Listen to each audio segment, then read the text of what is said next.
अस्सलाम वालेकुम दोस्तों। आज की इस वीडियो में हम देखेंगे मौलाना आज़ाद नेशनल उर्दू यूनिवर्सिटी के एनुअल एग्ज़ाम के लिए आईडी कार्ड और हॉल टिकट किस तरह डाउनलोड करते हैं। तो आइए दोस्तों, सबसे पहले हम अपने मोबाइल से गूगल क्रोम को ओपन करते हैं और इसमें टाइप कीजिए MANU लॉगिंग। नीचे के ऑप्शन को क्लिक कीजिए और इस बॉक्स में आपका इनरोलमेंट नंबर टाइप कीजिए। इसी तरह आपके ईमेल पर आया हुआ पासवर्ड इस बॉक्स में टाइप कीजिए।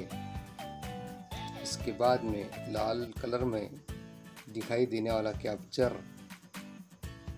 नंबर भी इसमें टाइप कीजिए और लॉगिन कर दीजिए। ये देखिए, सामने आपका पेज ओपन हो चुका है। अब इस साइट पर जाकर ऊपर की सिमत में आईडी कार्ड और नीचे एडमिट कार्ड को आप आसानी से डाउनलोड कर सकते हैं और इसकी प्रिंट आसानी से निकाल सकते हैं। तो दोस्तों, मैं उम्मीद करता हूँ कि आपके प्रॉब्लम सॉल्व हो चुके होंगे।